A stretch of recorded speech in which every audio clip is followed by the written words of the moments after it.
What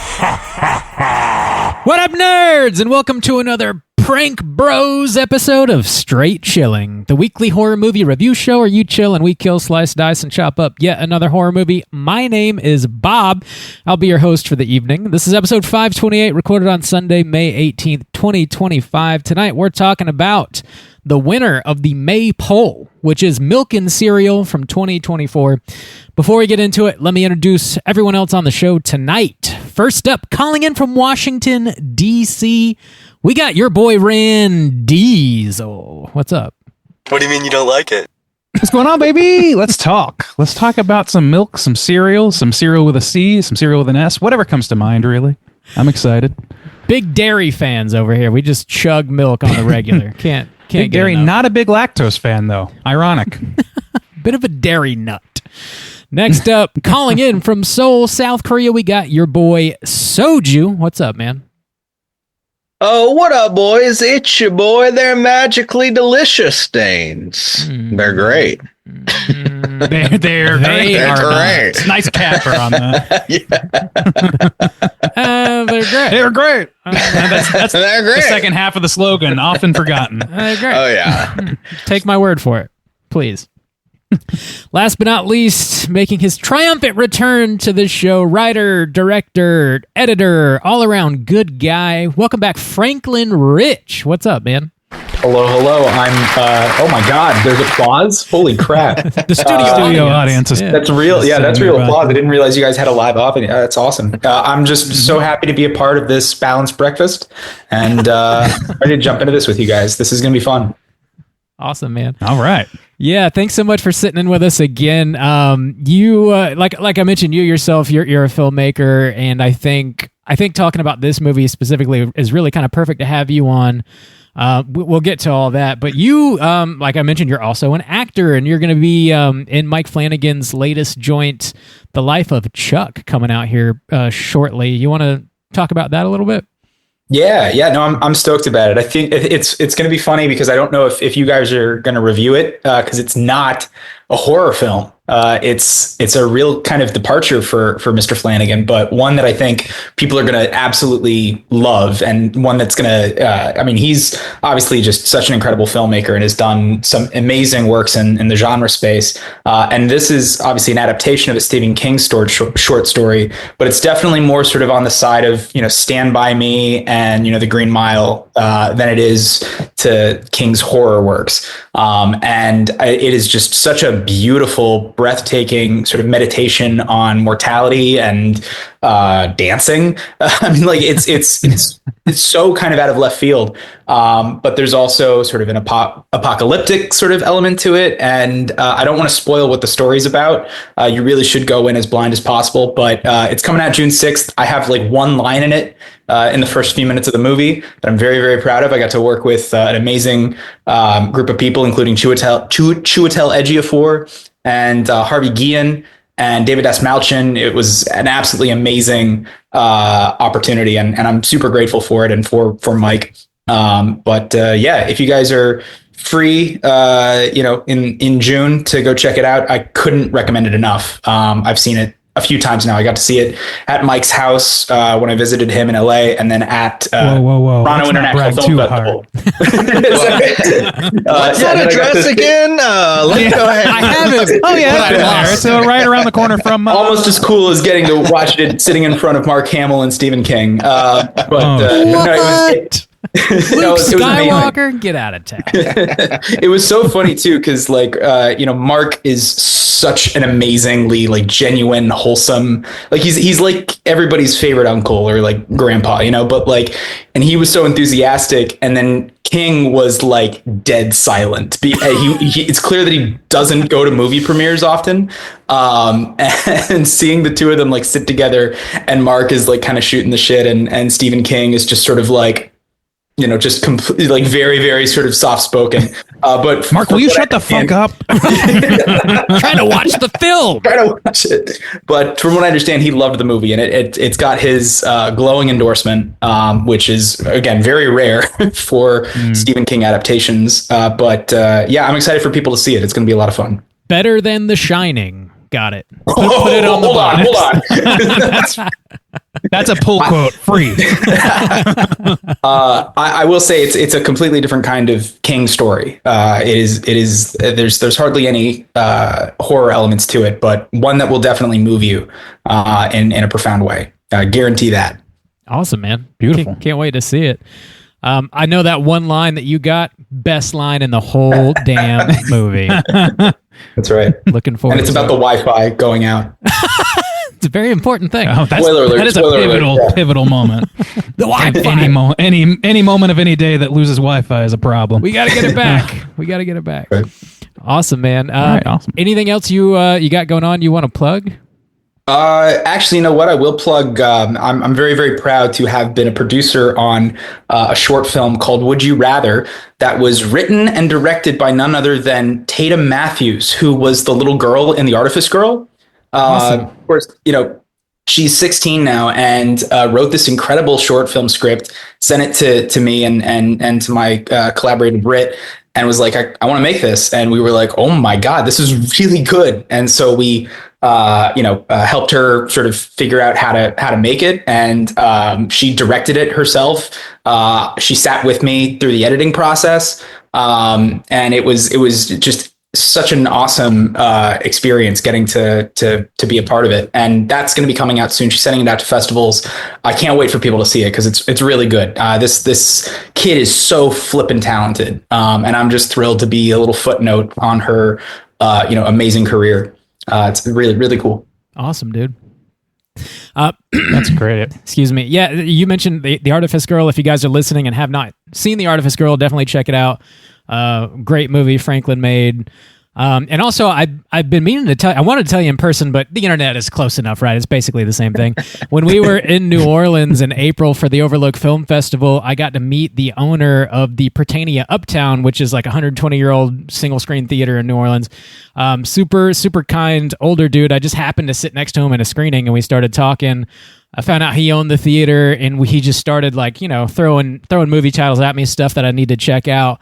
And one of them was The Artifice Girl, and I was like, I happen to know the man that made that. And he's like, well, be sure to tell him he's got a huge fan down here in New Orleans. So I wanted to pass that along. My brain is too broken. You said, let him know he has a huge, and my brain filled in a terrible blank. I'm so sorry.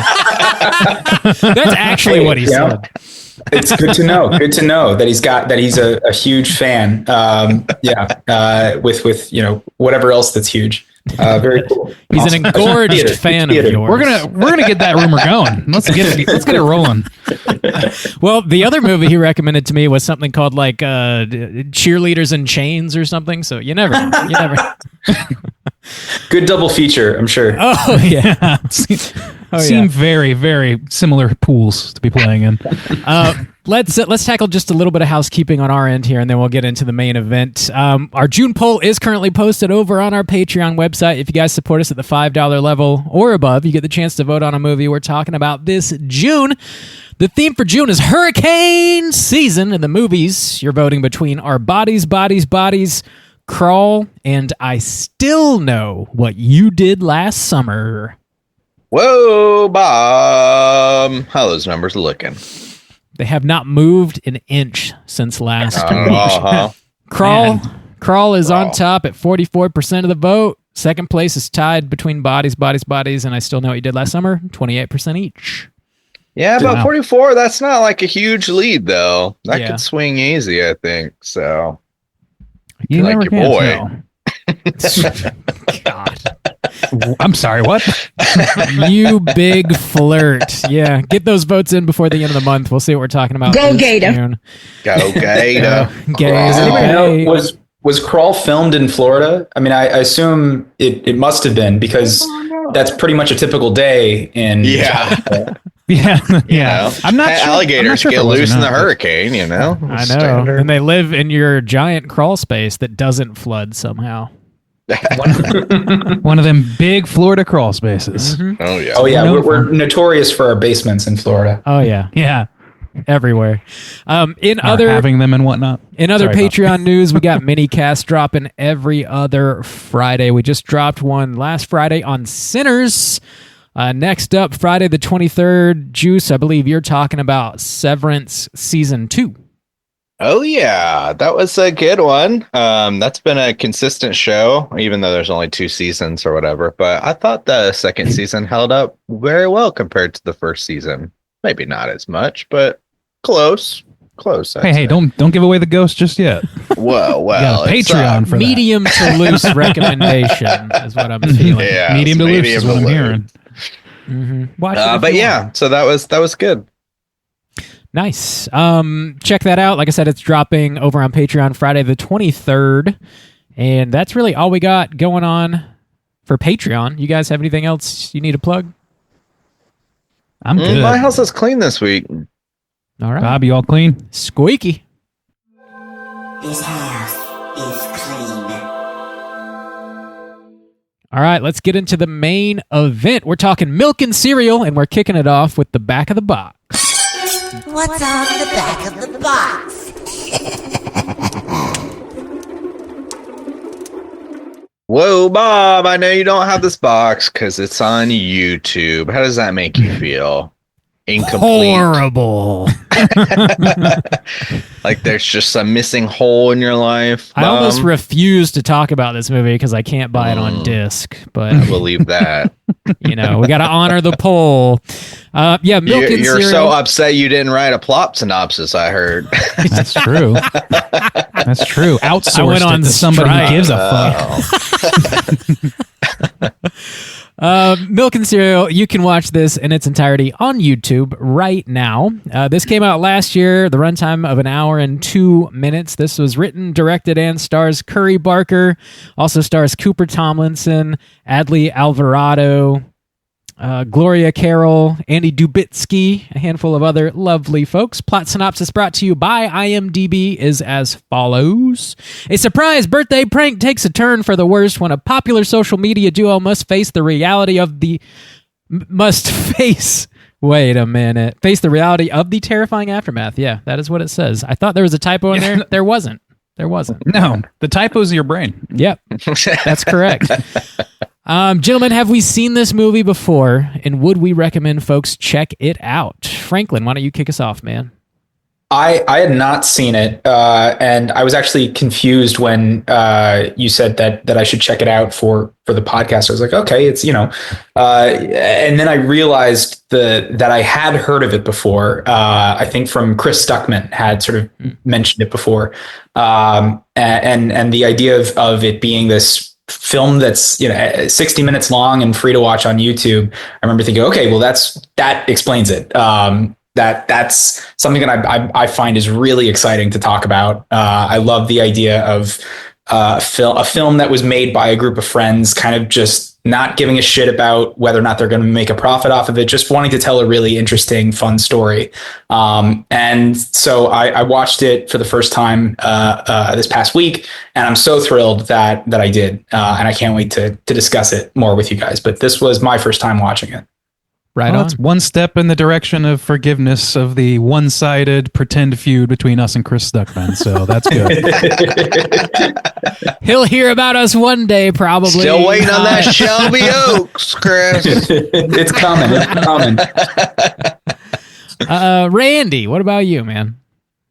I mean, yeah, I put this on the poll on my takeover month explicitly with the underlying intention being that it win.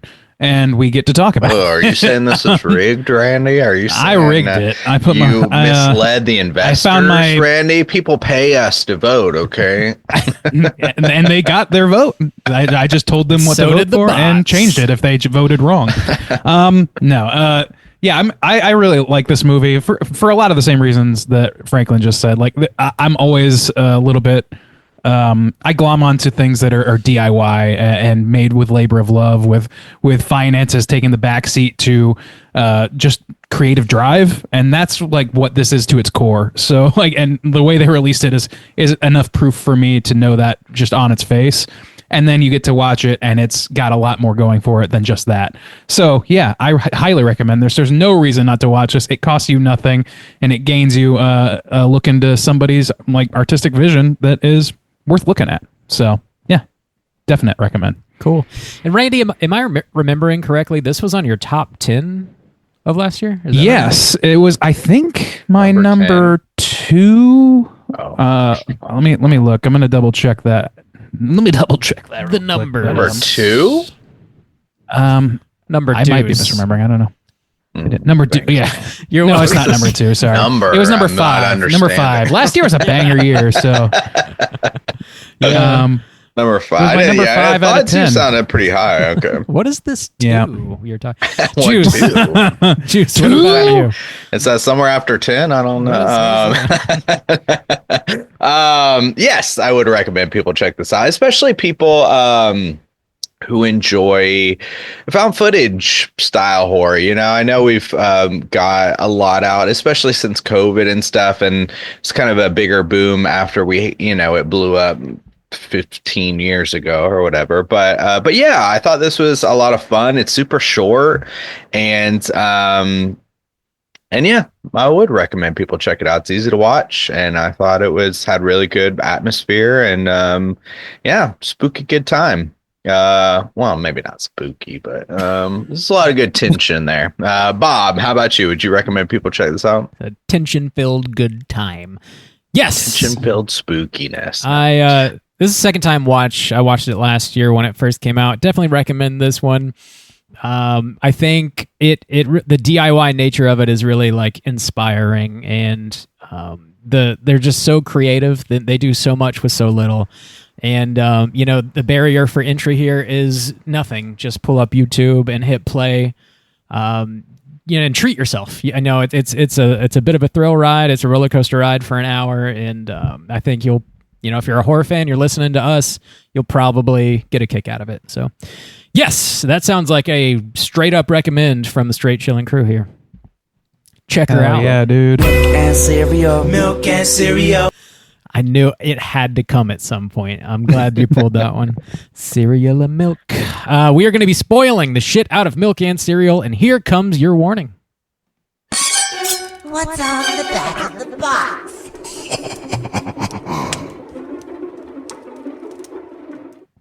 Rand Diesel. Wait, that was That's right. not the spoiler warning. That was not the spoiler warning. I was like, wait a second. Yep, that's right. Aw. I'm nervous. I have to read a thing. I know. It's like, whoa. Here we go. Relax. Everyone relax. Spoiler warning.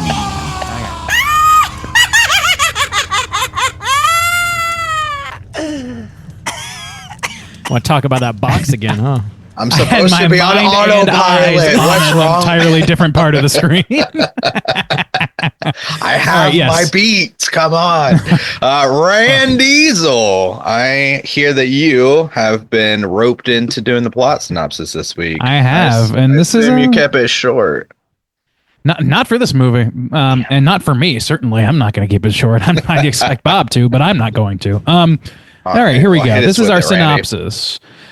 This film begins with a prank YouTuber named Seven, Cooper Tomlinson, filming himself. He's wishing his best friend and creative partner Milk Curry Barker a happy birthday. He then goes on to tease a massive prank he has brewing for Milk. Seven and their mutual friends Naomi and Link begin to break down the prank's components. They have sourced stage squibs, an actor named Jason, and a handgun with illegal blanks from a shady dealer. Later, Milk and Seven host Milk's birthday party at their place. Link, Naomi, her girlfriend Laura, and others arrive for a small party. They drink and play games until the actor Jason arrives. Milk grows annoyed at this. During an off-screen argument, the prank truly begins. Jason holds a gun to Naomi and fires a blank directly at her, discharging the squib and frightening Milk. The group celebrates a prank well done afterwards. Milk takes this in stride until there's another knock at the door. They open this door to find an older man, their neighbor, complaining about the noise gruffly. He forces his way in, intimidates the group, and then leaves. Milk seems convinced that this is just the next stage of a prank. And then he, Link, and Naomi set out to the 7-Eleven, to the convenience store, and see the man in public and confront him in the night. I'm summarizing my own writing at this point. Milk mocks him, still seemingly convinced that it's just an act. We jump to the following day. Seven and Milk are awakened to find this same man sitting on their couch. He ends up sobbing in front of them about a feeling like a girl trapped in a man's body and suggesting that he was somehow harmed by religion. Milk then speaks with him privately, and he agrees that he and Seven will go to this man's place for dinner. At dinner, the pair drink wine with the man named Greg, who seems to then drug them both. They wake up in the desert, tied up, held at gunpoint as Greg raves. He demands that one of them die along with him, putting a gun on the ground between them.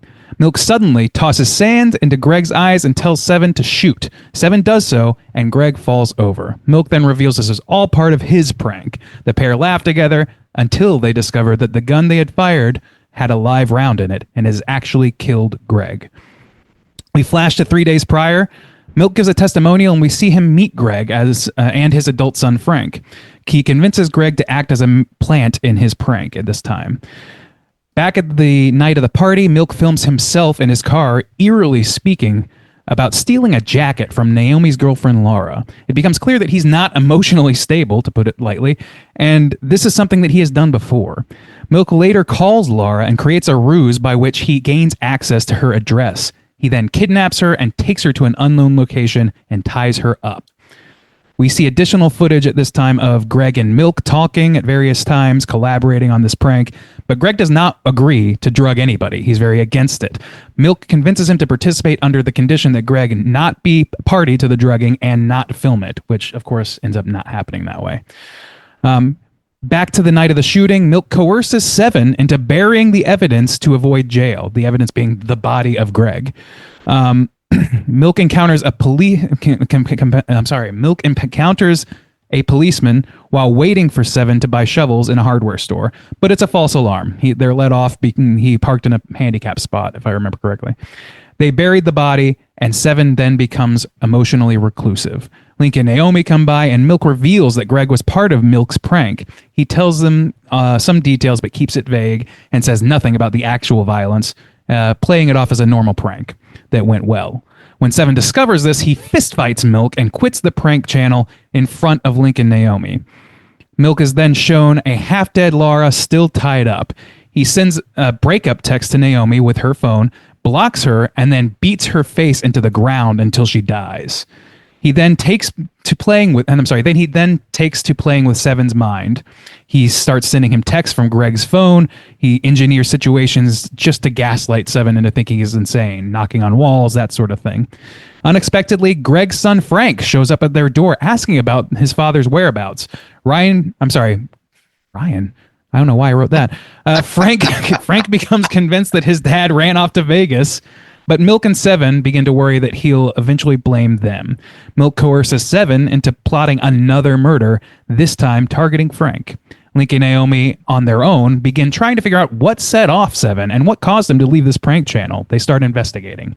Seven and Milk begin their next murderous plot. Seven shows up on Frank's doorstep with spy glasses through which Milk watches. They are easily clocked. He manipulates Frank into his bathroom, allowing Milk to sneak up behind him and stab him in the neck, killing him. Seven then has a mental break and begs Milk to turn him in. Meanwhile, Link and Naomi find vials of blood and other eerie tokens of victims in Milk's bedroom. This includes Laura's blood. They encounter Milk back downstairs, his arms full of trash bags, and they all play coy, and Milk eventually leaves, uncertain that they believed what he said. Milk then films one more testimonial of himself at Frank's home. He gloats about the situation, saying that his ultimate goal as a serial killer is to convince Seven to kill himself. Suddenly, he turns the camera to the doorway where Seven is standing there holding a gun on him. He shoots Milk and then shoots himself, and the film ends. Perfect read, no notes. Thank you very much. Thank you, Randy. I liked how short it was. I know, it's very compact. Just the facts, ma'am. You know? It was only like 10% of the actual film, you know? Not bad. You'll do better next week, Randy. Don't worry. Yeah, you got this, Randy. I won't be doing a damn thing. Boys, would y'all help me bury a body out in the desert? What y'all think? Y'all get a call from Shaboy, and I need y'all to bring some shovels. I'd have to ask some questions before saying. No questions. That's Bob. a big mistake. I'm just counting on your unquestioned loyalty. It's a hard pass for me. Then I'm saying, and also the desert. I feel like we'd have to drive quite a while. Oh, that's true. How about the swamp? The swamp, okay? You should I need could do help a with the swamp. Yeah. Put it that way. Yeah. Bury a body in the swamp. I'm very That's afraid pretty of coyotes. That's my big hang up with the desert part. Rent an airboat, Yeah, we can figure it out. For sure. Yeah. Franklin, how are you feeling about this, man? Why don't you jump in with some of your thoughts?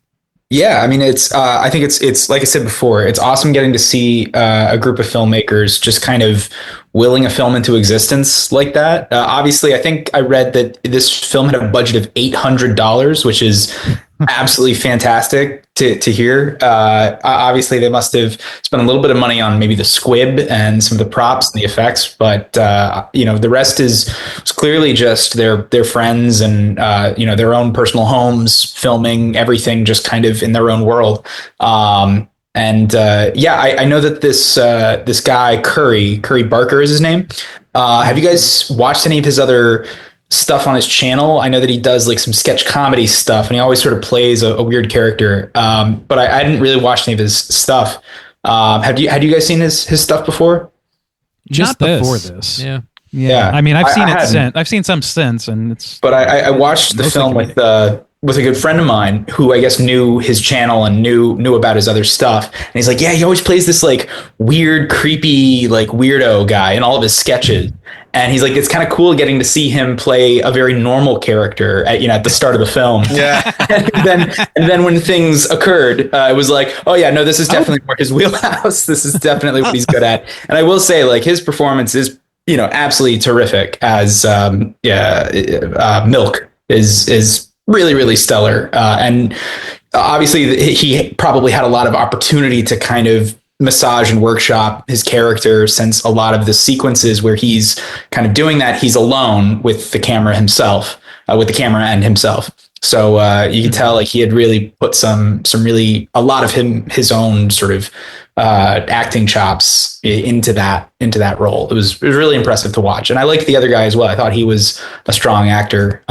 Performance wise, it was really refreshing to see their portrayals. For sure. Like, I think that Tomlinson is like, I think they're like partners for real in their comedic endeavors, if I understand correctly, because they're definitely like collaborators on that channel anyway. So like, but this like movie seems to me to be like pretty much a showcase for Curry.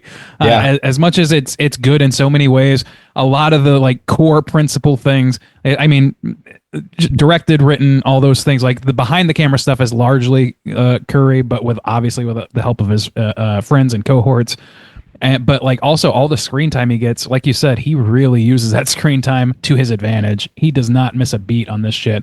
That just him giving like an eerie smile really sells. It really fucking sells.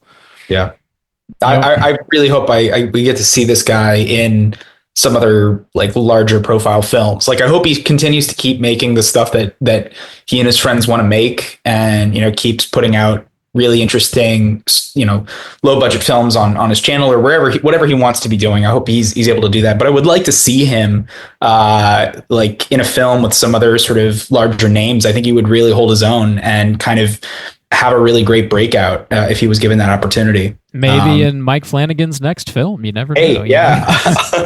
I'd be curious to ask Mike if he's seen this or if he's heard of this. He's the kind of person that watches tons and tons of indie films. And I know this would be right up his alley, but yeah, I could totally see this guy in a Netflix show, and everybody kind of is just like, we don't know who this guy is. And especially if you kind of do a similar thing like with Milk, where he sort of starts and just sort of seems like this normal, unassuming kind of guy, and then slowly we begin to sort of peel back the layers and reveal that there's definitely something more nefarious and creepy and sinister going on under the surface. It's really effective. I've always been a creeper. That's right. When he's in the car and he starts talking about stealing that jacket, and his like mask kind of starts to slip, it's like chilling. He really kind of nails that moment, and I love that turn, because up until then, he seems kind of like a happy-go-lucky dude you could hang out with, or whatever. But whenever that starts to slip, you're like, oh, this guy really does have some chops. That's interesting to see. And this does seem like a great way, like a great jumping off point, like a way to get noticed, maybe to get funded. I know the Philippou brothers had like a pretty successful YouTube channel before they got hooked up with A24. to make Talk to Me. So it seems like, there's some YouTubers out there that are picking up a little bit of steam. And hopefully this does lead to something else for him in the future. I didn't do like a ton of research to see if that's the case. I know this has been out for about a year, I want to say. So it said 9 months. I just checked the YouTube channel. It said uploaded 9 months ago. Okay, so not quite a year. Closer to 10, yeah. Yeah. So sorry, Juice, go ahead. Well, yeah, I was just gonna say I also too. It was his performance was good, but also I think it was important, especially with this low budget thing, that the chemistry felt right between everyone when they're all hanging out. Not even like I thought Seven did do a good job, but even just the other supporting cast too of the friends going out to the convenience store and having the birthday party and even kind of like having the disagreement of like, why would you invite somebody to my birthday party? Like everything felt like leading up to the twist or whatever. It felt really organic for a time when not too much was like happening. You already know the prank's going to go off and stuff like that. So yeah, I thought it felt very natural, and I thought that also was a very important element to keeping me engaged until the twist happens or whatever. So yeah, I thought everybody did quite a good job. It's such an interesting movie the way it's portrayed too. Like I don't know what to attribute this to exactly, but it's a weird like method of drilling down, because you start off with the complete artifice of a prank channel, which is like the most. Like it's like the least authentic thing in the world. Most of those channels aren't pranking anybody in the first place. So like there's nothing about it that feels all that authentic until but you start to see like the interactions between these people that starts to feel authentic. The spaces they inhabit feel authentic, and that's for good reason, because it likely is their apartment. It likely is their best friends like that are doing this. And then you keep drilling and you find out that all of that, at least for our principal character, is an artifice as well. Mm-hmm. I don't know, man. I think I'm stuck on the word artifice because you're here, Franklin. I'm sorry. Yeah, had that effect on people. But I don't know. I really like the way it sort of like starts you at the tip top. And you're like, okay, this feels like bullshit. And then it goes like, oh, okay, this feels authentic. And then it goes, oh, that authenticity fucked me. I'm in an actual horror movie right now. Mm-hmm. I don't know. I really enjoy that. It was really engrossing, and like, you can like, it's tough to cast that kind of authenticity. It's tough to set dress that kind of authenticity. That's why these kinds of things are so effective and underseen, something because they don't have the financial backing, but it really like it goes a long fucking way entirely on its own. I can't help but feel like the fact that it's free to watch on YouTube also contributes to the eerie feeling of watching it. The fact that it's not like, you go to a movie theater and you sit down and you're watching a video that's made to look like something you would find as like found footage cut together on like, on like a dark website, and it's a different kind of sensation. But the fact that you just like click play on YouTube and watch it, I think adds to that experience of what the film is trying to get you to feel like. And I thought that was really interesting and effective. I don't know if it would have the same effect if you watched it on Amazon or even on something like Tubi. I think it not just that it's free, it's also just the fact that it's on YouTube. It creates this special sort of element to the experience. Yeah. That's a really good point. That's something I was thinking about too, because I was I don't know, for things to kind of travel by word of mouth these days, of like, oh, you got to check this out. You got to check this out. And I was thinking about like a younger audience too, of like, back in the day, you had to like, sneak like a tape somebody already had, or like get into the theater or whatever. But like, yeah, just to be able to like go on YouTube and watch this kind of like horror movie as like a younger audience, and like have it spread that way through people just kind of like recommending it or talking about it, or just like gaining steam and stuff like that. It's pretty cool. Just be like, oh, there's this horror movie that like is like really, yeah, I don't know. It's fun to just kind of like throw it on in your bedroom and just like kind of be like, what am I gonna experience here? Yeah. I mean, that's a whole subsect of horror when it comes to the internet, is like this thing like on our friends Cut Above, I was on their show talking about Gemini Home Entertainment, which is like a series of shorts, basically, and the I'm forgetting the word now. Analog horror. It's the whole analog horror movement, which is exploding and has been exploding over the past few years. And Skinamarink is like one of those few analog horrors that got into theaters and like made a shit ton of money. Especially because it was made for, like with this film, for like a couple $100. But yeah, I think there is something to like the Gemini series and Angel Hair and the Mandela catalog. There is something about watching it on YouTube that makes it extra scary. It's the feeling of discovery, which you don't get when you pay for a ticket, sit down with a tub of popcorn, which, not to say anything negative about those things because we're trying to save movie theaters here, but but that's something you go for, like you go for a million other kinds of visual medium to see it that way and to get comfortable, and you're going into a story or launching into something.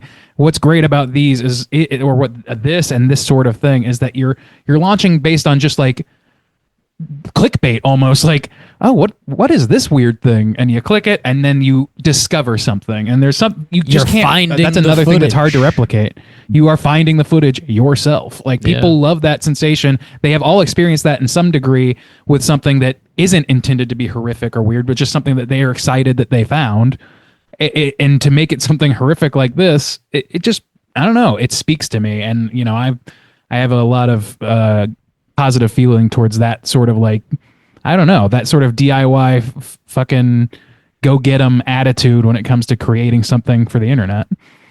Yeah. Well, it just breaks down those barriers. I mean, I know they have like a YouTube channel and stuff like that, but like you said, Bob, it was like 2 years ago, Talk to Me came out, and of course that was like a full scale film and stuff like that. But I mean, just people being able to break out when we talked about Skinamarink, and that also just being filmed in his house and stuff like that. It's just kind of like encouraging. I know for every success story you hear, there's hundreds, thousands more of people, trying to make short films every year and stuff like that. So it's not like, I guess it's a little bit of like a Cinderella tale and stuff like that. But it is encouraging to know that there's not just like one method of success. It is, especially for like a younger audience, this like encouragement to just make something. To just try, to just like,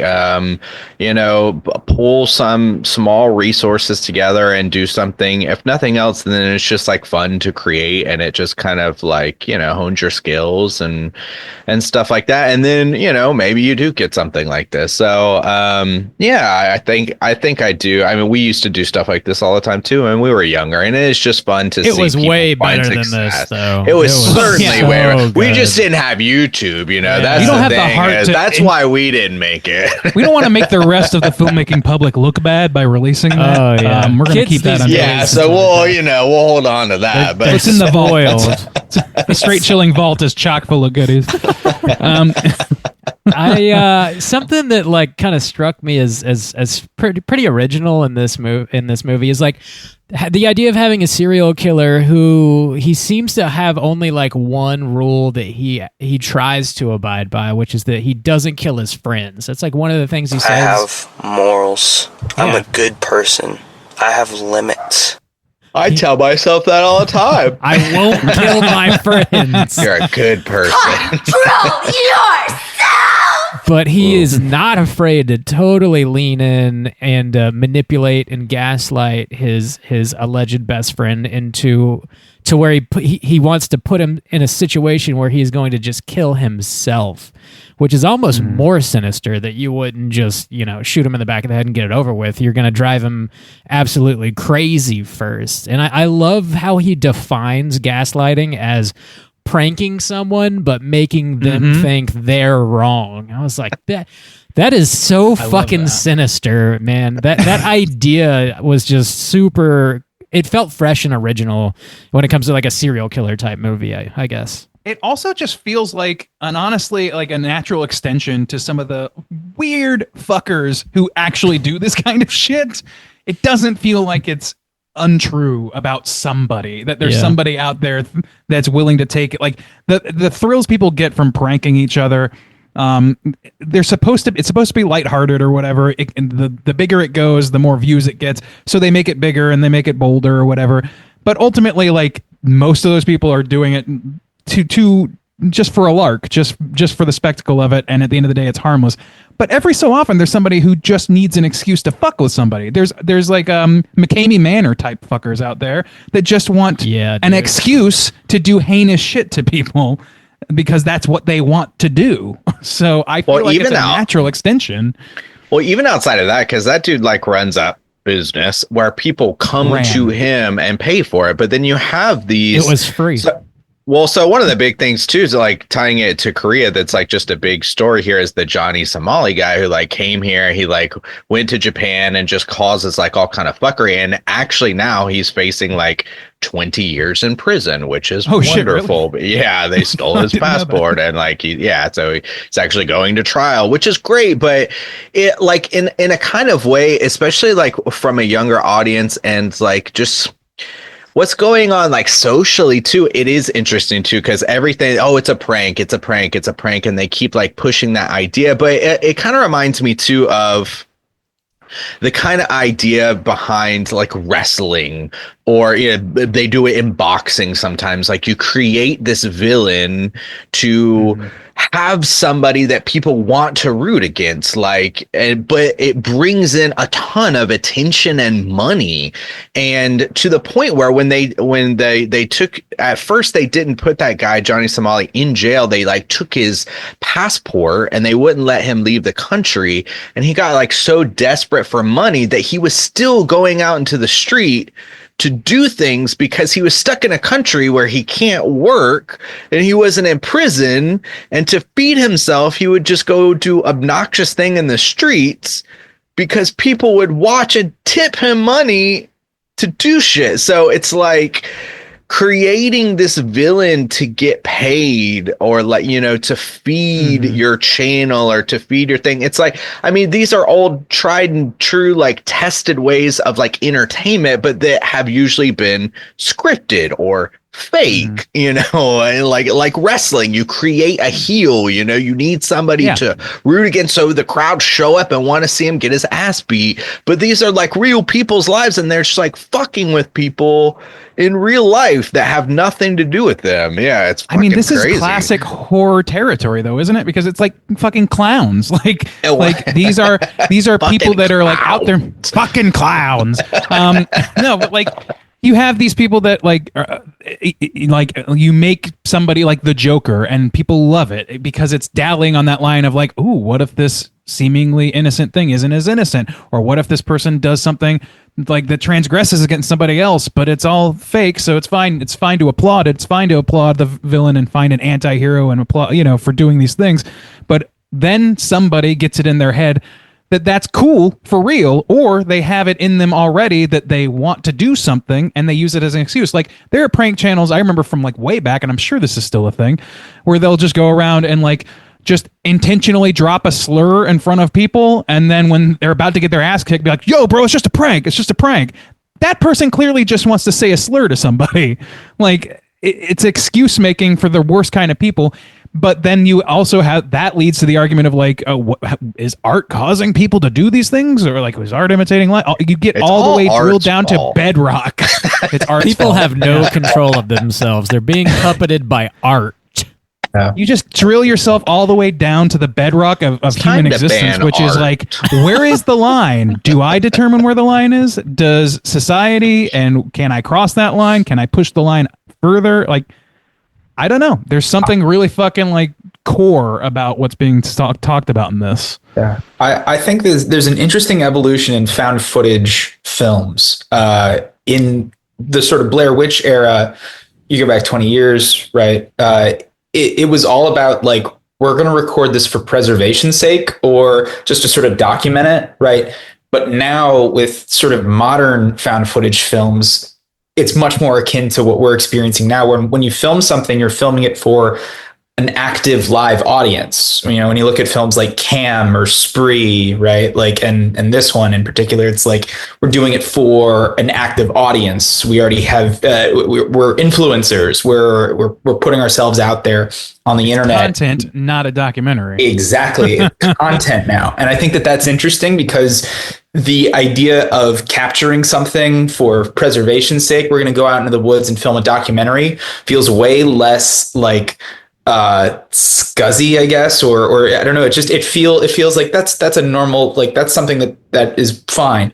But filming something for content has this association with narcissism and ego and vanity, and so it ends up, I think, being kind of cathartic to watch someone be like, "Hey, what's up, YouTube?" and then getting to see like something terrible happen, because it is like kind of there are things in real life, like the whole Logan Paul filming the corpse and shit like that is genuinely scary and unsettling and eerie about this sort of trend of being an influencer and constantly like putting yourself online. And so I think it's interesting that we're getting more films like this that are kind of showing that side of things, where a character is actively making content for an audience. I think it's just an interesting trend in fact. The monetary Have you side heard of of our it podcast? too, like having to sell your, like make yourself marketable and having to sell yourself.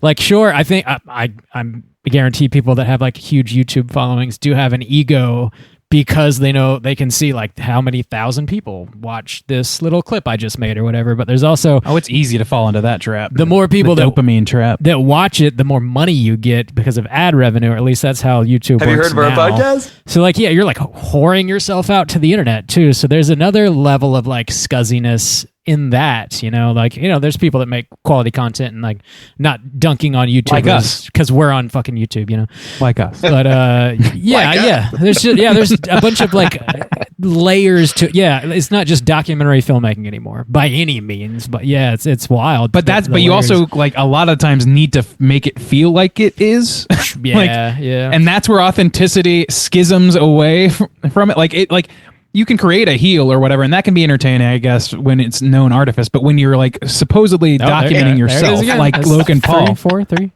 artifice. Right, did I say it again? Yeah, you did. All right, where's my Malort bottle? I'll take a shot each time. Oh God, it's gonna get worse. No, it is definitely gonna get worse. I don't know. Like I did want to bring up though, like this time in particular, and maybe last time as well. I've seen this like 3 or 4 times now. I was thinking specifically about not necessarily content creators, but people entertaining themselves at the expense of others. That is something that is on the rise. I don't remember where I saw this article. I think it was Washington Post or something.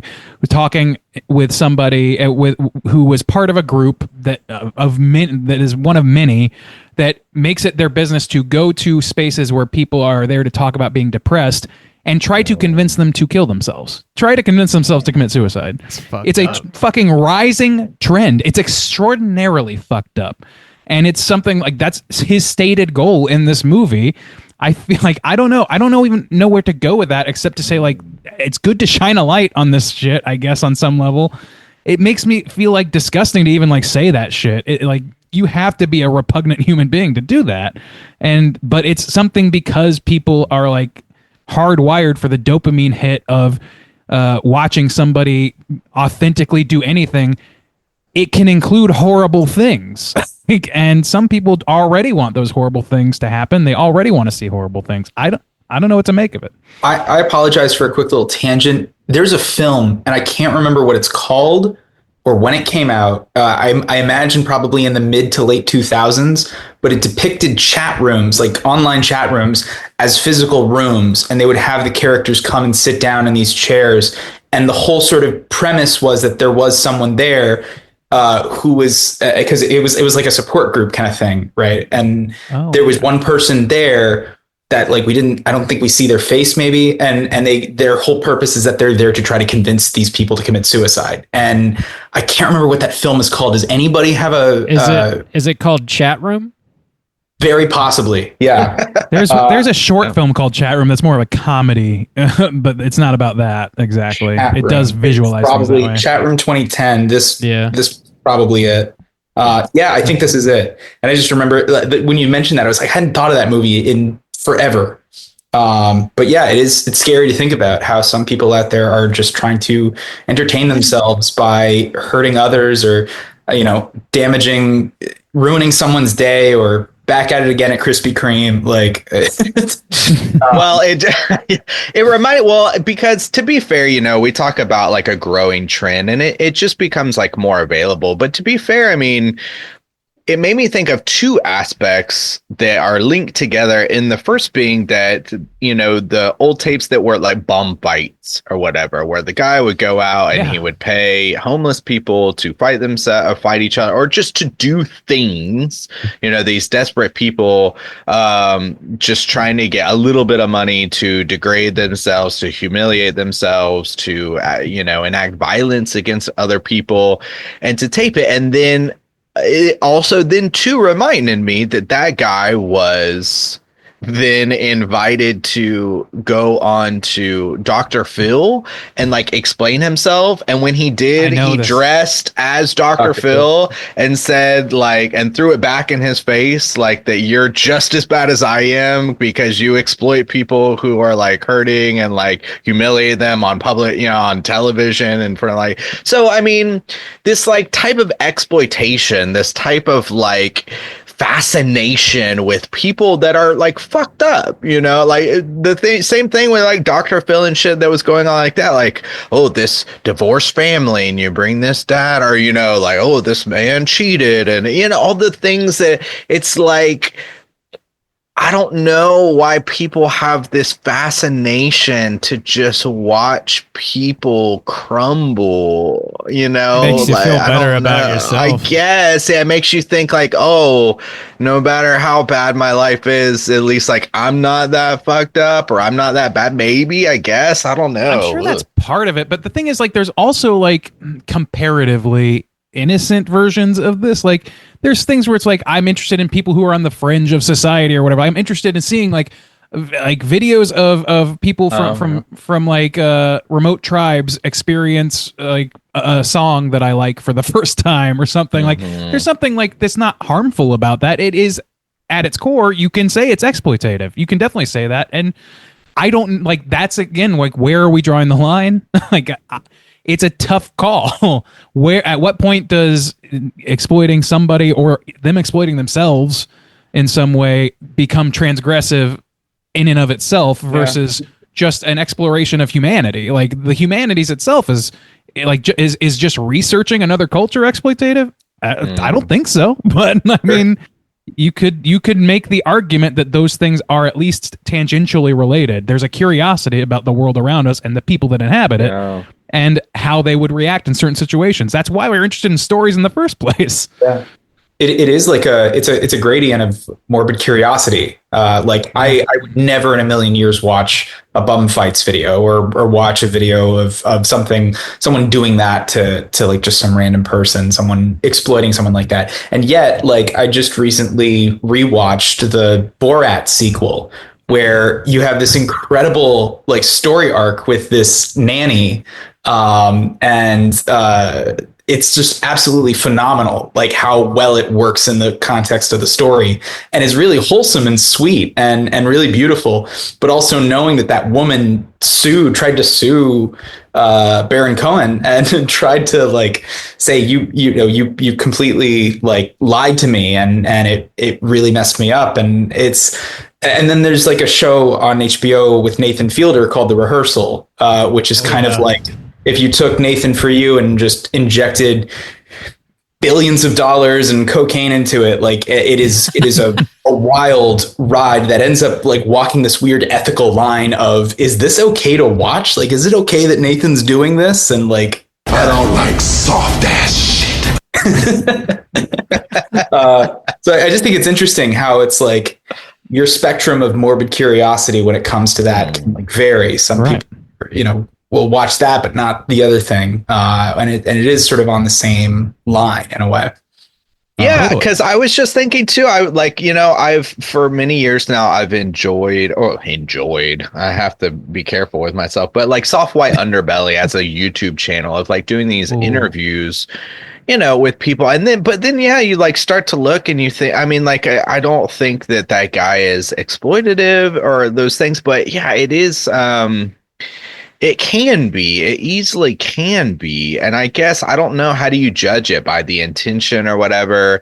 I mean, this is going like way off from the film that we're supposed to talking about, where it's literally people saying like again and again and again, like, it's a prank, bro. It's a prank. But I mean, I think it all like stems from the same kind of idea of like, there's a market out there, you know. It's like the same thing, you know, prohibition and like anything. There's a market out there. People are willing to pay. People are willing to buy something. And so there are people willing to explore the different methods of getting that money, you know, getting that attention, getting that. So, yeah, it's wild. This is honestly, it's the net result of a culture and world that prioritizes achieving, getting things and power by way, like, it's money, it's capitalism. I'm sorry, capitalism.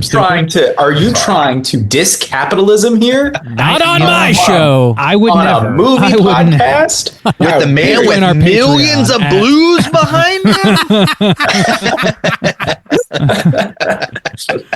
Oh man, unbelievable! Just innocent, man. Commie Randy over here. That's what they call me. You know, what am I going to do? Democracy manifest. There's always money in the blues, boys. There it is. I think it is interesting. Speaking of capitalism, I think it's really awesome that this guy just uploaded it to YouTube. And isn't charging money for it, even though I hope in the future he makes stuff that's lucrative and profitable for himself. I think it's really awesome and bold of him to just say, no, I just want people to see this. I think that speaks to his commitment to the art of what he's making more than what the art is going to do for him. So I just really respect that immensely. And you know, even if I didn't like this film, which I really do, I would just be super stoked that someone did that. I think that's absolutely just super cool. I mean, there's a lot of there, and the thing is, like, he's not I see a he, but I think this really was a group project. He's just sort of like the principal figure in it, but they're not like you were saying earlier. There's a lot of people that are doing that sort of thing. Like, there are people that are making money in other places that use that money to fund things like this. Like, I immediately think of like Connor O'Malley. I don't know if I've brought him up on this show before. Oh my God. You know who I'm talking about, Frank. Oh my God. Yeah. His latest, the one that he did, I got to see it at TIFF. I forget what it's called. The one where they're making the rap song. I haven't seen it yet. Rap World, I think it's called.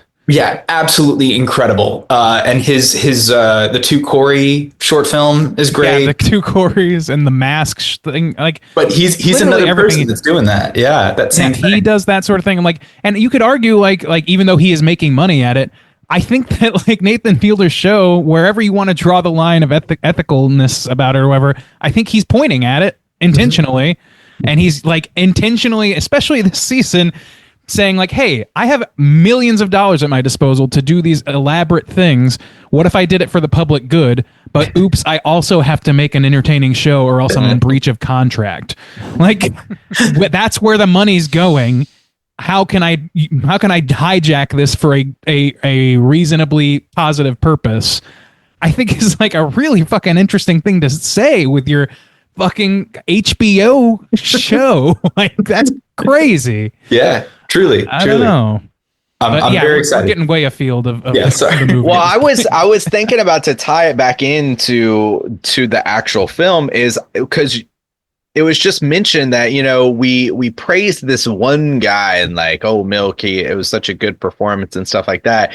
But the whole like theme too, or the motivation of him is he was like, oh, well, Seven's trying to like kind of push me out or a little bit, or he's controlling and he took the password away and stuff like that.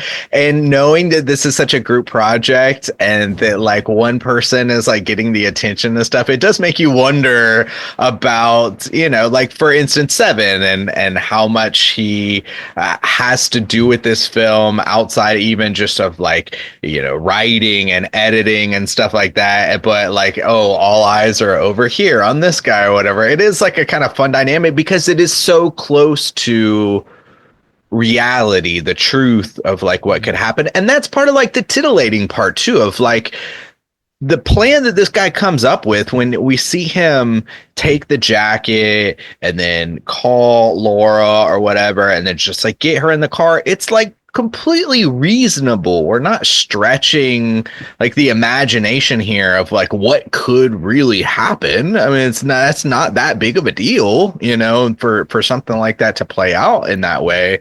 And so I think that also makes it feel that type of horror too, once you realize that he's so fucked up. And just the simple mask too, and how his like face is mushed up in it. Like, they did a good job, I think, of like really balancing that line of reasonable reality while capturing the tension and fear and be like, "Ooh, this is kind of like disturbing," even though I know it's fake, but it's like close enough to reality to be bothering me. So yeah, there's something like, I kind of relate this movie a little bit with like Henry Portrait of a Serial Killer, a movie I have a hard time watching, but it's like the modern version of that, where like the intentions behind it, like the justifications for these actions are just different. Otherwise, it's the same basic guy. Like, is just like he's erratic, he's emotional, but he's also very controlled when he needs to be, and uses that control as liberally as he can to manipulate people into a web that causes their own destruction for his entertainment. Like that seems like related. That's like it's these same impulses that people have eternally. Like certain people have had, and those people have existed in society for eternity. They just justify their actions in different ways. Sometimes it's religious angles. Sometimes it's this. Sometimes it's that. Like, it doesn't matter. Like, sometimes it's, I'm going off to like fight for my country, and you use then napalm a fucking small village. Like, whatever it is that you like. Whoa, these Commie people are Randy finding over here. ways. Hey-o. First it was capitalism, now he's going after our war. Red Randy. Going after our favorite wars. You can't take my Never war. forget what the left took from us, boys. Damn. That's great. Our wars. Jesus Christ. But yeah. See you guys in the gulag. But also too, it's an interesting, I mean, talking about even like filmmaking too, and like a limited thing, there are also choices too of, one thing that I always enjoy about found footage is to be able to have this spectrum. Like, you can go and watch a movie, but you know, it's crafted in a certain way. Like music is infused to strike emotions or to create tensions or to drive these certain things. And then on this other end, you have a movie where you might just want to watch something that feels as close to authentic as possible. You know, like, there's no music, there's no cues. That's not how it happens in real life. And it's this kind of like cathartic thing to like experience a kind of real fear as close to reality as possible. And you have like just this huge range of visual mediums that like one has this kind of rules, and you know, lighting, and this has got to be right, or this is how it's done, or whatever. And then over here you just have people who are like, oh, let's just get our friends together and just do some shit for $800 or whatever. I mean, I'm a known immersion bish. Like, that's my thing. That's why I love found footage. That's why, like, the thing you're describing, I love it. Immersion nut. You know, my boy Randy, an immersion nut. He's a bit of an immersion I get bitch. right inside the shell of the nut, and I don't know. Like, but yeah, you're right. Like, these are kind of two ends of the spectrum, and the things that most intrigue me when it comes to like movies, let's say, typically are the ones that like skew pretty hard in one direction or the other. The middling area, that's where you get mediocrity, in my opinion. If you're not playing with the line of reality, or you're not playing with the line of farcity or artificiality, like, There it is. in some way, Hey-o. that's artificial. That's a different thing. It's close enough. Different word. Hey-o. Artificiality is not the same word. Close enough. I'll take a half shot. But yeah, like, I don't know, like those are like two different, like you look at like The Substance, or we watched at I was literally about to mention The Substance. I think is a great example of showing the other end of the spectrum from what you're talking about, right? And I like that I think you're absolutely right. You've got the sort of realism side, which is very effective, and then if instead of sort of coasting in the middle, where it's just kind of like, okay, you suspend your disbelief, but for what? And then you've got The Substance, where it doesn't matter that a full grown woman can't fit inside the back of another woman. Like, it doesn't matter. Whoa. It just What are you doesn't telling matter. me? don't ruin my dreams here. The film is is absolutely bonkers, and you love it because it's so stylized and because it has that Right. artifice. It has that, that sort of image. By the way, if you ever get Coraline on the podcast with you guys, you got to just say the word substance over and over again. Okay. I can do that. I can do that. Deal. Also, I was going to bring up though too, like if you listen to our Overlook episode, you'll hear us talk about a movie called Dead Lover, which is like have you seen this, Franklin? No, I haven't. I haven't. But I've heard okay, that. you nodded. I wasn't sure if you'd seen it, but it's like it's deeply stylized, almost to the point of incomprehensibility. Like at times, and I fucking love that. I love that. It's gonna like turn a lot of people off, but for me, that's the area you play in if you want to capture my heart as a viewer. Anyway.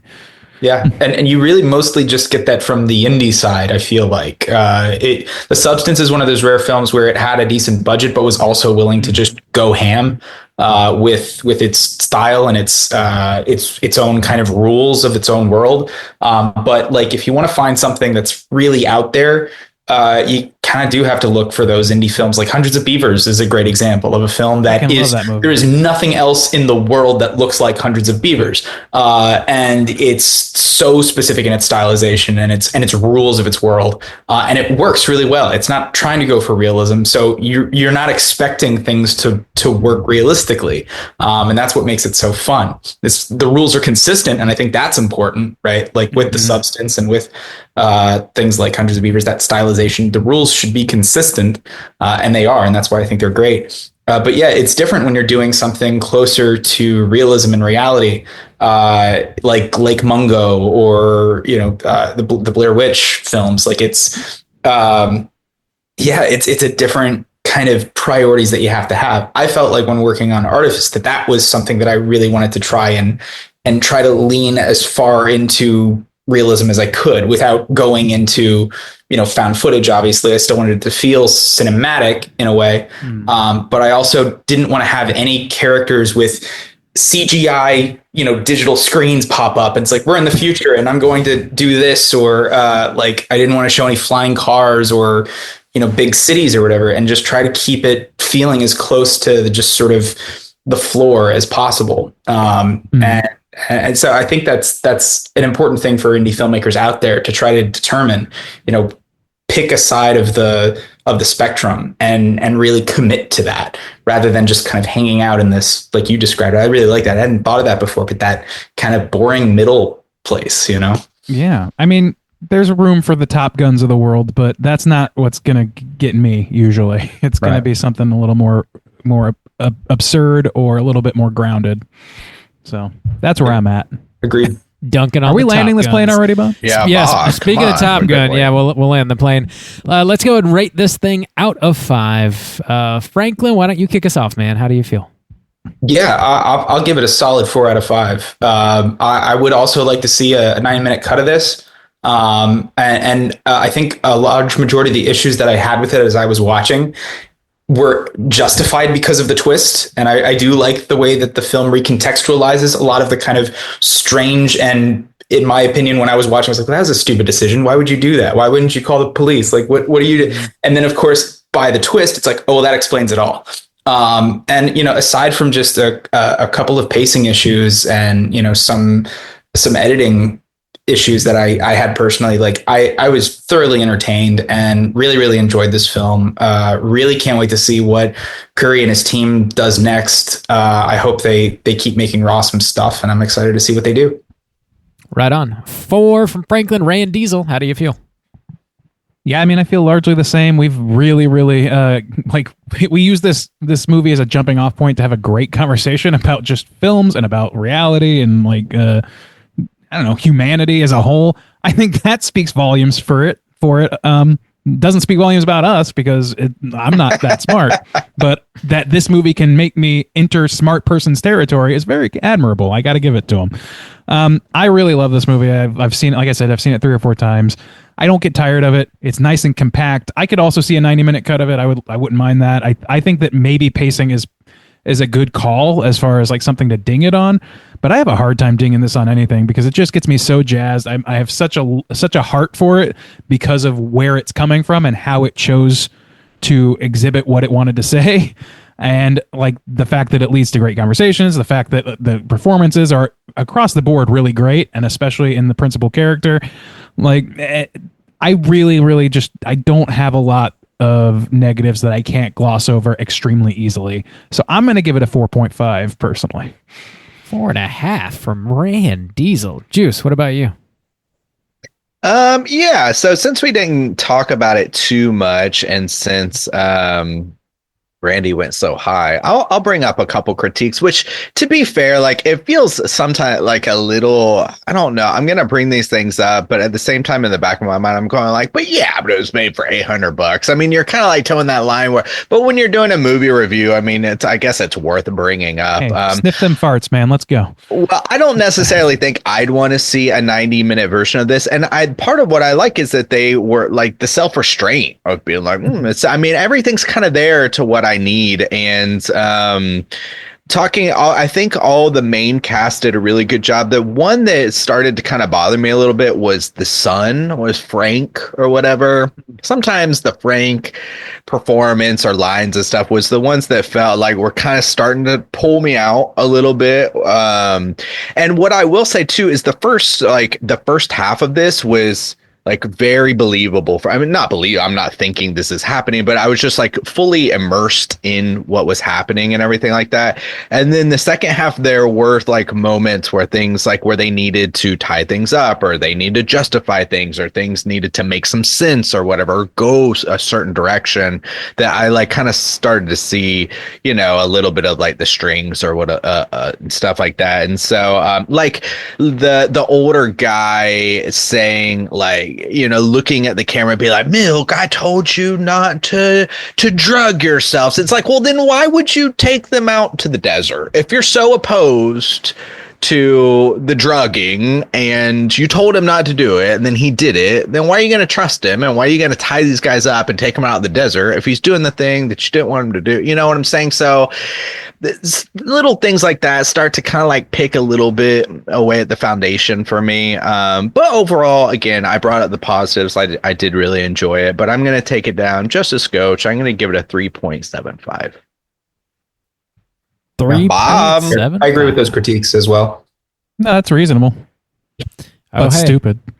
But you hate indie films. Really, God damn you.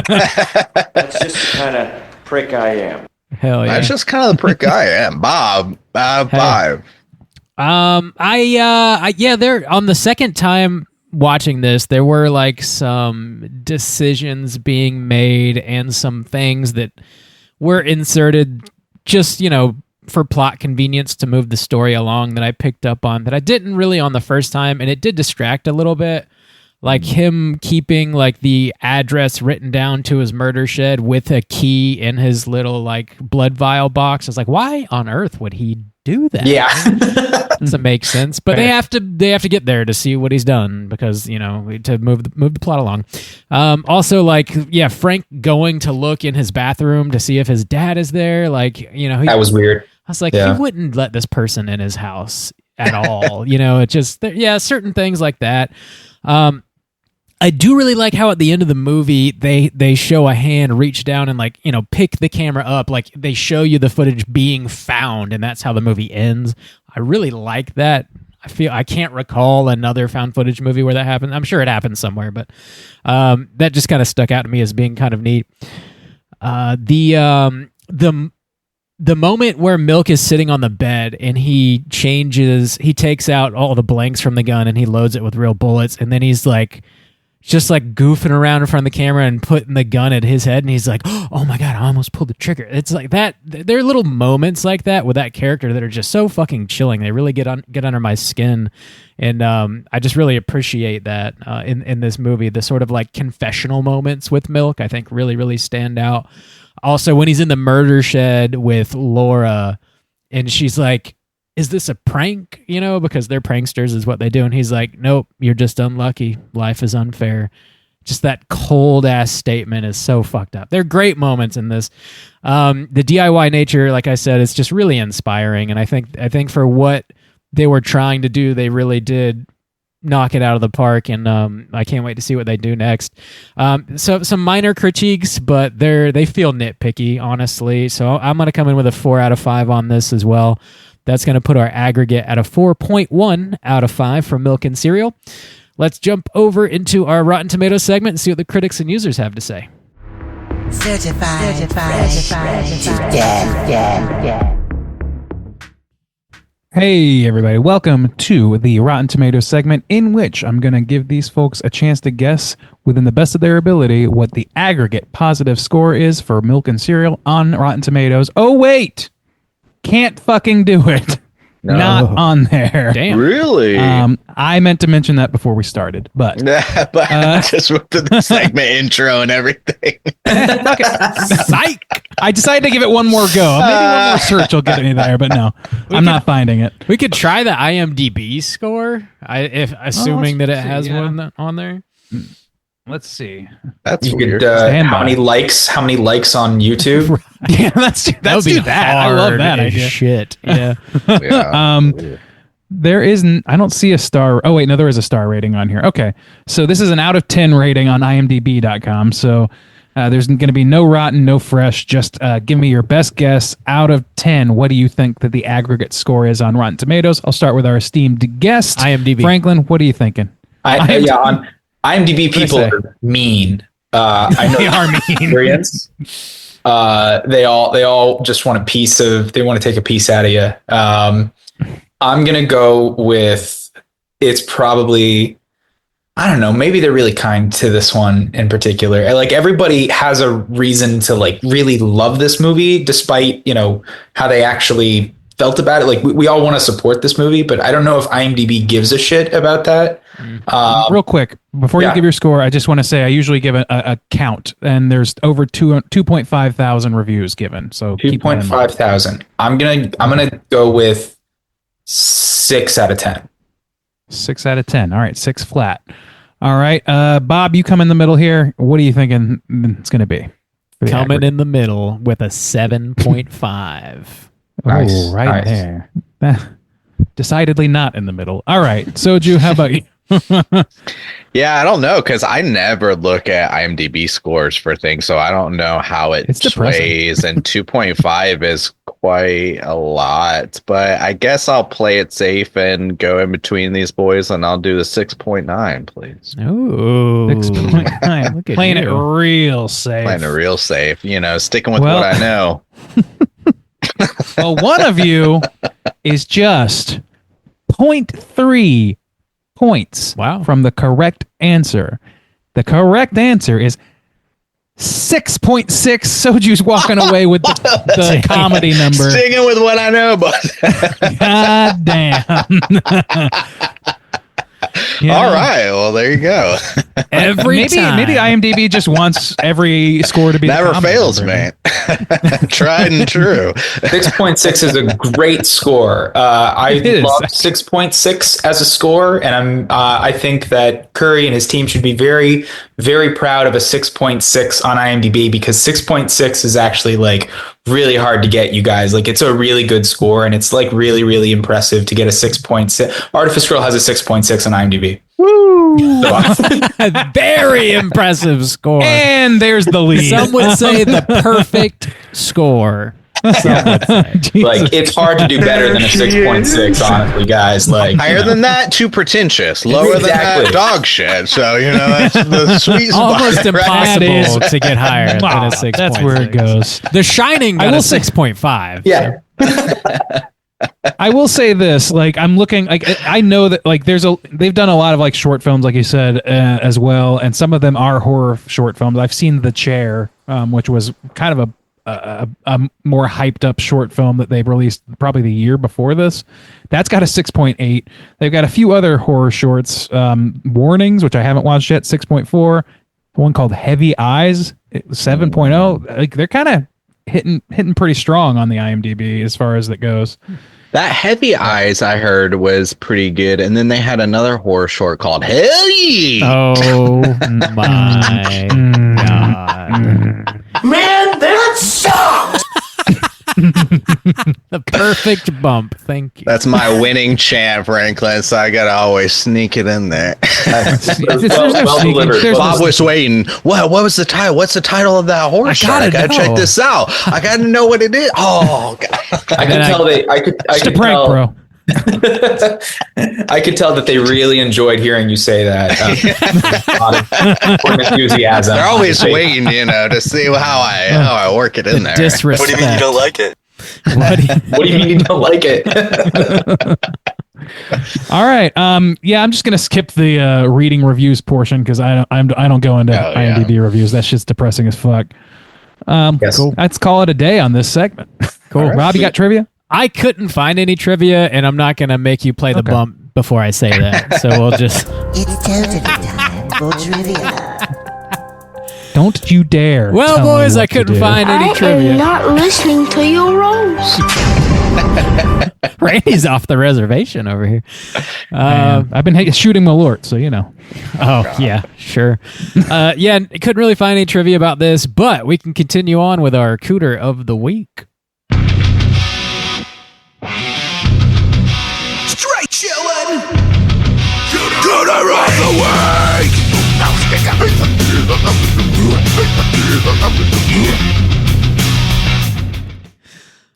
Juice, what is a cooter and why do we hunt them?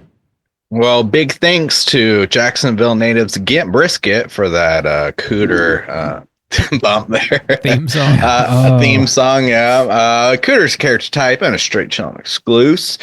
Cooter has to hit 3 of these 5 points to be considered a cooter, but we want the cooter with the most points. The 5 points of cooterdom are sexual deviance, manipulation, smug arrogance, overall look and attire, and overall patheticness.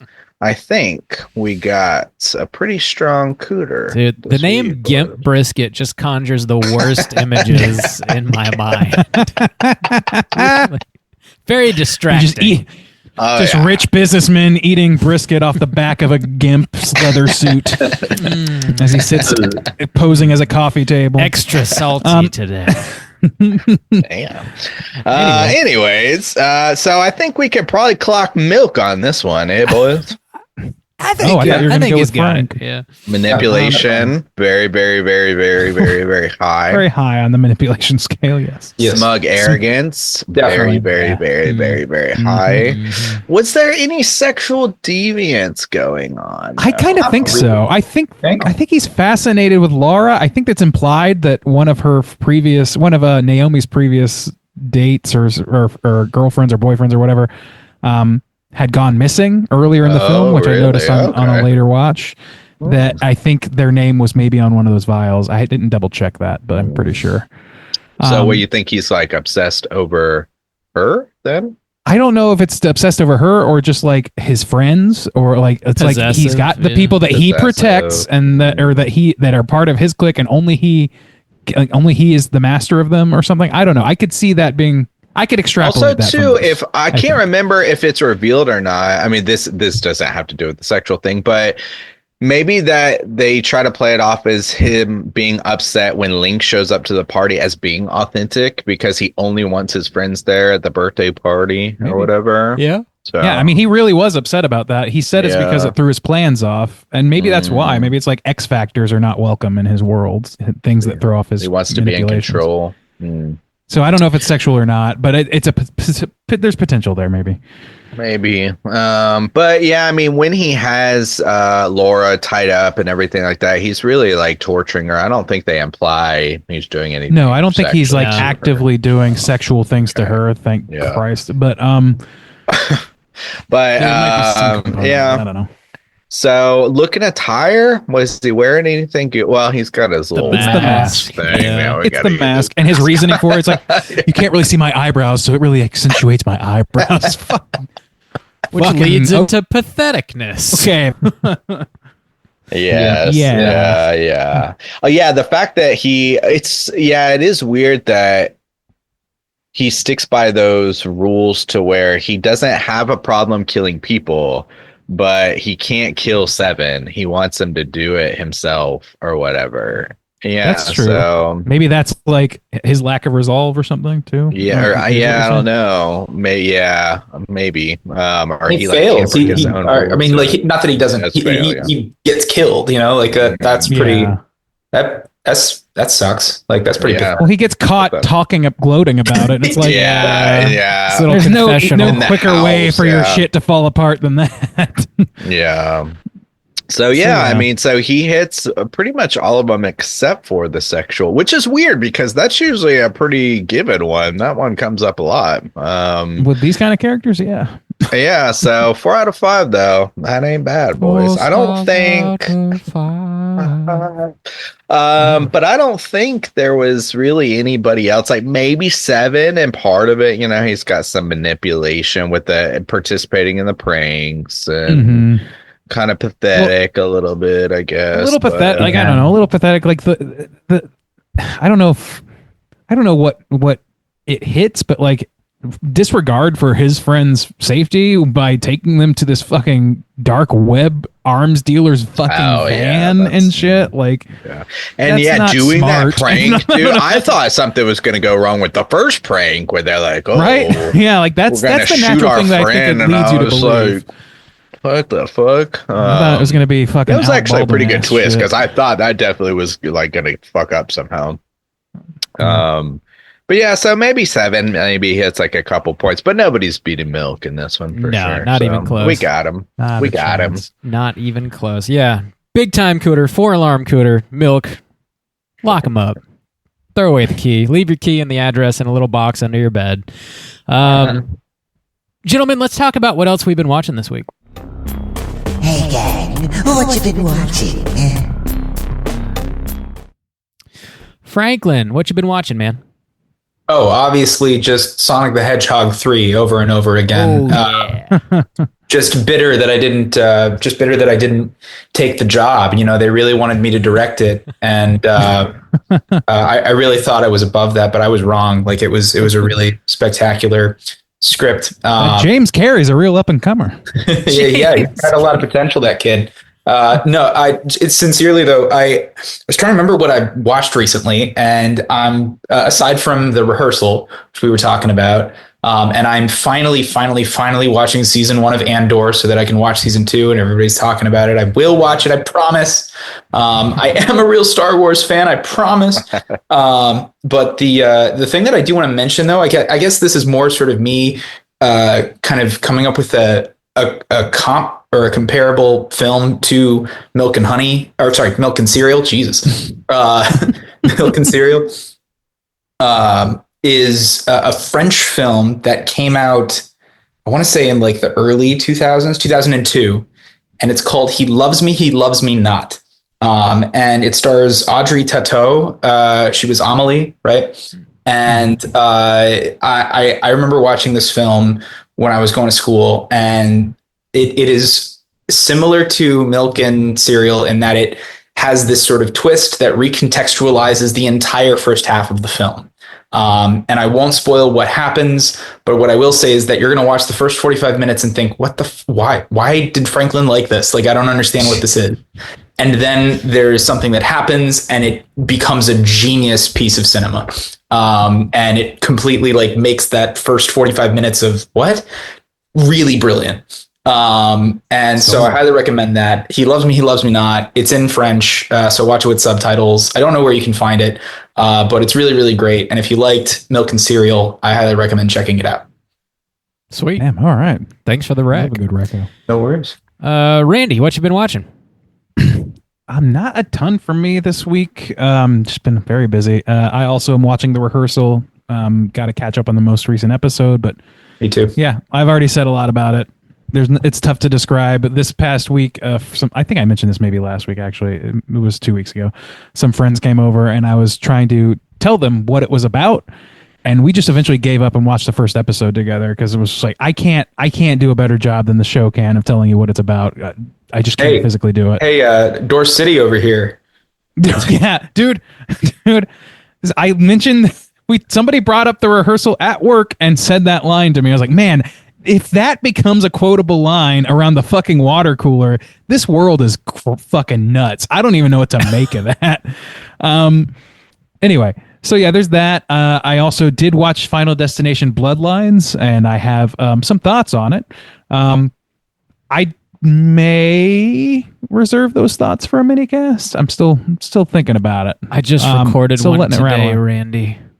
You son of a Bob I didn't know you saw it. He just snakes God those damn it. mini casts. We could have double teamed it. We could have double teamed it. I didn't know. Double teamed it, man. Well, good luck fighting death, I guess. I don't know.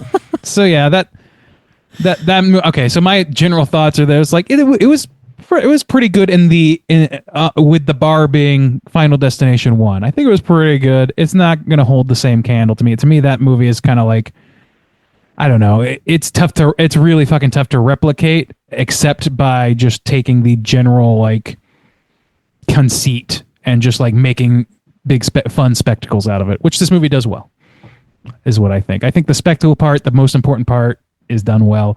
The rest of it is, it's fine. It's never been perfect in those movies by any means, so it's kind of negligible. But I also just was kind of hoping it might be a little better than it had been in the past. That's me. So yeah, that's my Final Destination Bloodlines minicast, free.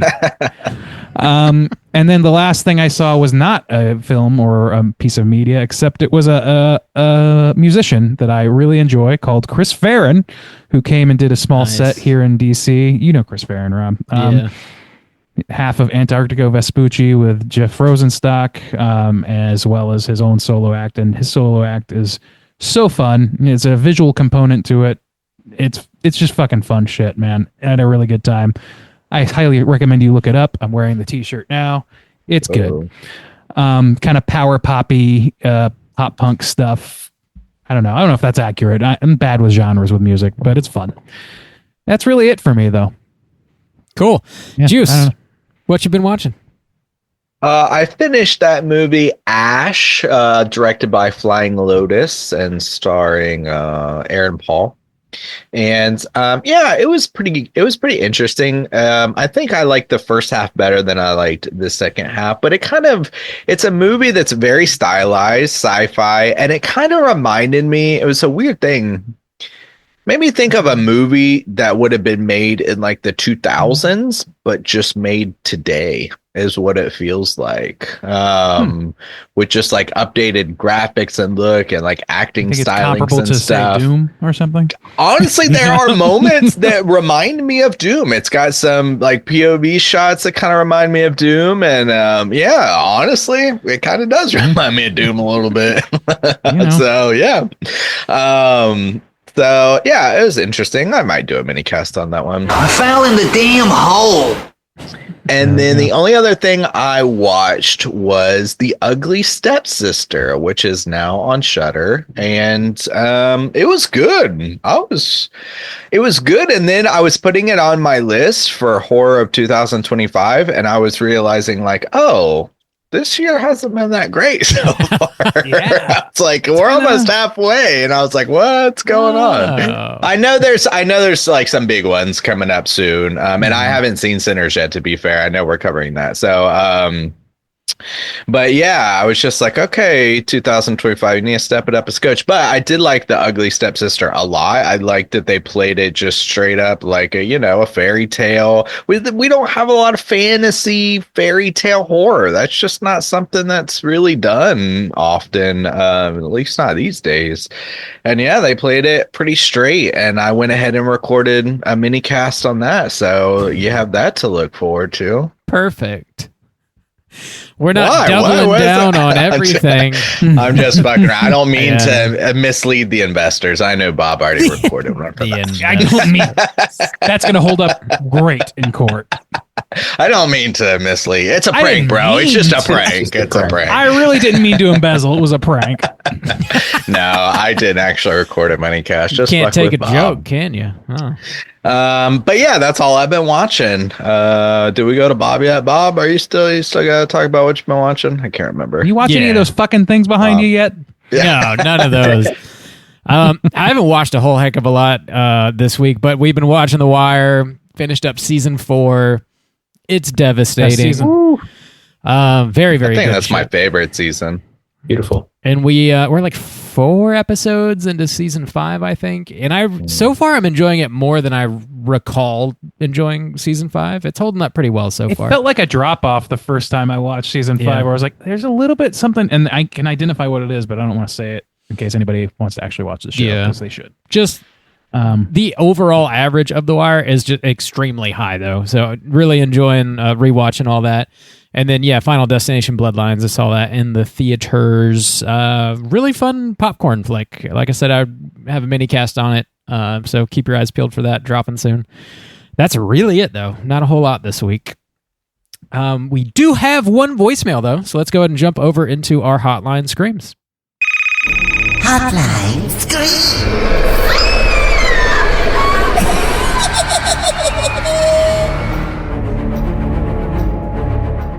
If you guys would like to call in and leave a voicemail for next week's show, hit us up at 904-638-3231.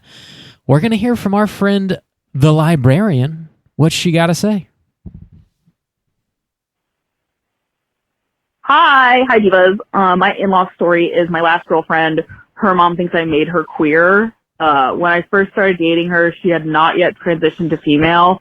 And apparently I'm the most contagious queer person, because after we broke up, she did come out as trans femme. But there were signs early on, like she stealing my nail polish and trying on my skirts. And we moved in after 4 months of dating. We U-hauled it. She was a queer girl. We just didn't know. Anyway, her mom was a classic mean girl to me. She'd dead name me behind my back and say shit like, I don't like who she's turning you into, whenever my ex would express femininity. Anyway, my ex is super cool. We are still friends on the internet, and I wish her nothing but the best. The best part about us breaking up, however, is I never have to deal with her mother again. So, nice. Also, I sent a check via carrier pigeon for Yabos coins or whatever the fuck you guys are building. I'm ready to invest. So, bye! I love that there's just a ton of narrative pipe for that message that we did not set up this episode We at all. did. So we covered Ready or Not last week, which led us to pose the question, if you got any horror stories about your in-laws, call in and let us know. And that's the setup for all of that. There you go. Yeah, and Bob seemed like he had a little hidden story in there, but maybe we don't want to let that loose out on there. Nah, it's fine. Your QJ coin will be coming by. Yeah, and our meme stock is only going up on the rise. So invest to the moon, of course, for the all the way to the tendies. moon. We're doing all the it. way to Uranus. We're doing the thing. Librarian, sounds like you dodged a bit of a bullet there. I know after we hung out in New Orleans, I'm a little gayer now. So, you are pretty contagious. The butthole. The butthole. For next week, if you guys want to call in, I want to hear about pranks, practical jokes, anything. What have you done? The nastiest practical joke? The nastiest? The nastiest. Bob. What's the nastiest thing? Franklin, what's the most fucked up thing you've ever done? Go ahead and put it on air. Legal, illegal, you're safe here. Don't worry. We've heard of lawyers before, so we're good. This isn't going on the internet, right? This is just no. Oh no, we would never monetize this content. This is also too any kind of dark shit you have on Mike Flanagan too. That would be fun to talk. You stay on his futon and shit, right? Well, that's the whole deal. Yeah. Oh, well, what kind of fucked up shit is he into? Yeah, just for our ears. Just for our ears. Illegal. Maybe on a different. I do have there's a story that comes to mind, but it takes a little bit of time. I'll give the broad strokes here. Just that, and this happened recently. This happened in February. So I'm currently an artist in residency at a local art school in town. And that just means that I come in and help the film cinematic arts kids with their screenplays and give them notes and feedback and stuff. But it's not clear. I'm not a sub or a teacher. I'm just sort of brought in basically as a guest. But for 2 years, they've never given me a badge. And all I'll say is that in February, I accidentally, just because a custodian saw me walking around without a badge, I accidentally triggered a lockdown, like one of those like active shooter lockdowns. Oh fuck! And there I were got an email about that. I think I'm still on their email list. Oops. And it was a crazy experience. It's the first time I've ever been put in handcuffs, and it's the whole story. But it was great. Like and now like I have so much cred with the student. They were like, yeah, fuck the police, free our boy, Mr. Ritch. Yeah. It's incredible. Did they give you a badge? I finally have a badge now. Yeah, god damn. That's insane. I heard you were in the back of the car saying, what smells like pork in here and shit like that. Is that true? Oh my God. It was scary. I mean, it was this weird thing where I was like surrounded by 80 cops, and then they were just like, that's terrifying, man. That's they pointed. And that was the whole thing too. I mean, it's a whole story, but I was like in the studio space with the students, and we had all the lights out.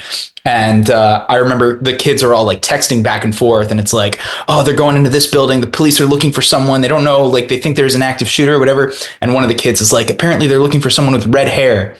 And oh my God. God. And I had no idea that they were looking for me at the time. Oh my God. And so I was freaked out. So I positioned myself like right in front of the door. This racial profiling has to end. Yeah, right.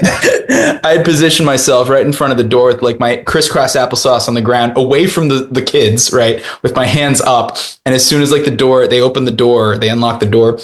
There's flashlights in my face, and I just hear, "Yep, it's a redhead. Get him out!" Oh my God, dude, that's crazy. So that's probably the most. It might be the most fucked up thing that's ever happened to me, or that I caused. I'd be pissing my shorts, dude. That's terrifying. Lockdown, bro. Yeah. Oops. Yeah, but you're also like you're way cooler now in my eyes. So yeah, you got that going for you. It was fun. Start printing up free Franklin tees. You can buy those over on our Straight Chilling website.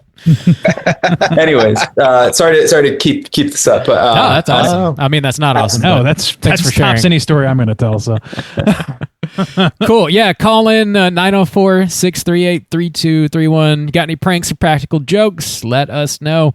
We'll be back. Your favorite cereal? Yeah, that too. Yeah, what you eating? Favorite cereal? What you eating? Oh yeah, what is your favorite cereal? What was your go-to cereal? Yeah. Oh shit. Eat it with As milk, a kid, it was peanut butter Captain Crunch for me. Ooh, I hated the roof of my mouth. I wanted it to suffer, and why does it do that? It's the only one that does. It just doesn't that. soak it's in. The only one. It's so. I like Captain Crunch though, but delicious. It's the only cereal that fucks you up like that. It literally leaves fucking scars. I don't understand. Damn.